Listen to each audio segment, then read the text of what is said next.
So if he is, it's around the houses. He hasn't made his mind up yet. Well, if he's got the kiss after it's in the green.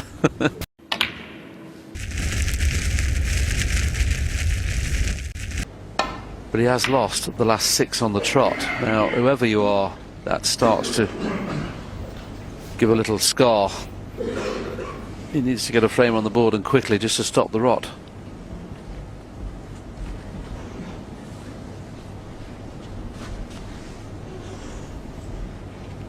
If the red above the black doesn't pot, Ronnie might be tempted to take this long red on. If the red above the black pots, it's too risky. Not had a great percentage of long pots, 1 in every 2 virtually being missed by O'Sullivan, almost 1 in 3 by Stephen. So this is by no means a certainty.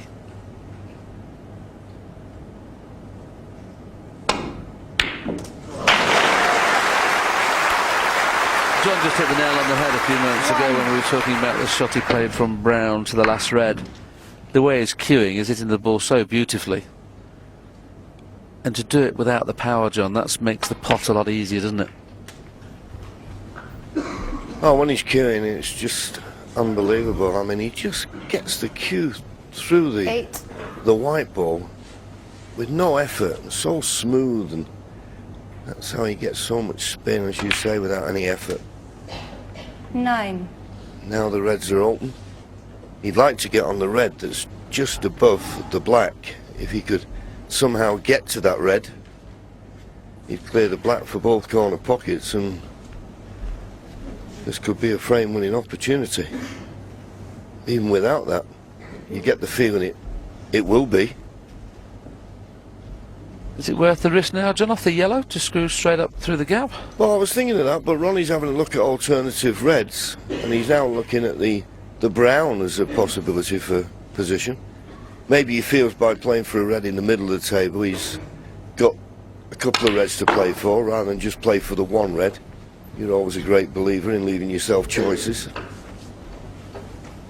Yeah, I must admit, 13. it certainly helps, because you can't always guarantee finishing on a 6pence. On a 6pence.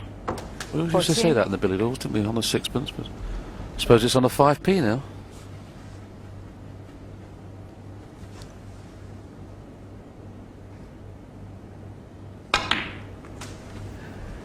Needs to get rid of that red ASAP, and he's come too high for it now, so he'll have to play the bottom red of that little group of 4. 19.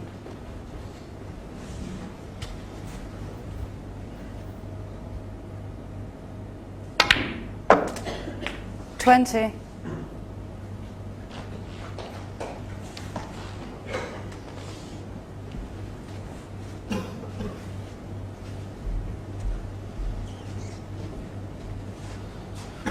Well, that's an interesting stat. They've been playing here for like 8 or 9 days. There's a total tournament points, and as you can see there, there's only 24 points difference between the 2 players on total points throughout the whole tournament.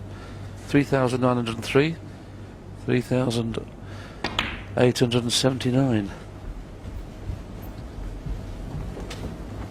This is a stats fest we've got now. Tournament balls 25. potted. There's only 4 more balls been potted by Stephen Hendry. But the frame score, that's not looking too close at the minute. 26. You're becoming a bit of an anorak, Willie, aren't you, on the quiet? They'll be calling us Statman and Robin.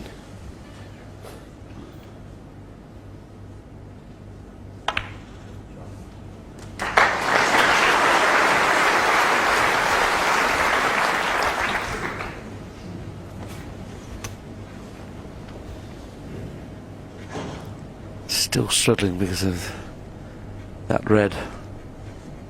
Will it pot when the black goes on its spot? With the position of the red, it will. Just having the white ball cleaned. Michaela having to work hard this morning. Had to place the pink off its spot behind the pack on a couple of occasions. Now they clean the white.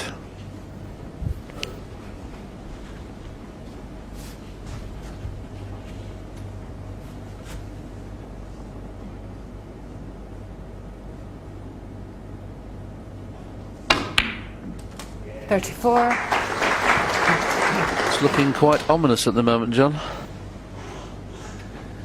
Yes, as we say, this is all about getting chances and taking them, and Stephen hasn't done that in the first 4 frames. And we all know with these champions that, and Stephen had mentioned it in actual fact in one of his press conferences, he couldn't afford to let Ronnie get in front of him, because Ronnie will get stronger, like Stephen does. Stephen gets stronger. Steve Davis used to be the same. As soon as they get a few frames in front, they get stronger. He had his opportunity yesterday, Stephen, when he led 4-1. And as you say, he's lost the last 6 frames, looking like he could lose the next 7.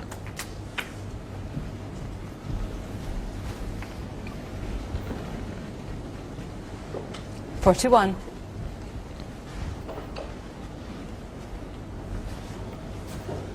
Well, this completely opens the frame up. Doesn't have to worry about the 3 reds that are near 42. cushions now. He can clearly win the frame with these next 5 reds in open play and 5 colours.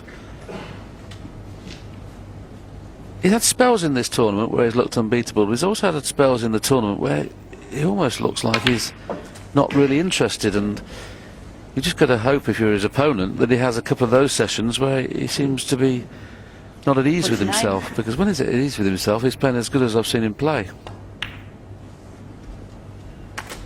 50. Yeah, but there's one thing we do know, don't we, Willie? He has tremendous respect for Stephen. So he ain't going to take his foot off the pedal, so to speak. And against 57. Stephen Hendry, who he's... Well, that will be his goal, to try and 58. equal or better whatever Stephen's done in the game. He'll have to go some, though, to do that. There you see the pot success for Ronnie. Very acceptable for Stephen. Well, that's probably a reflection of why he looks like losing 7 frames 65. on the trot from 4-1 in front. Just this red and a colour, and he'll be 8-4 behind.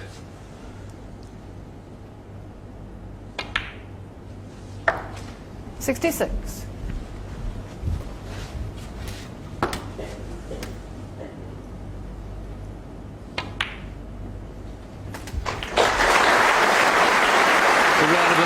Tells you they know, we know, Hendry knows. 73. He's lost 4 on the trot this morning.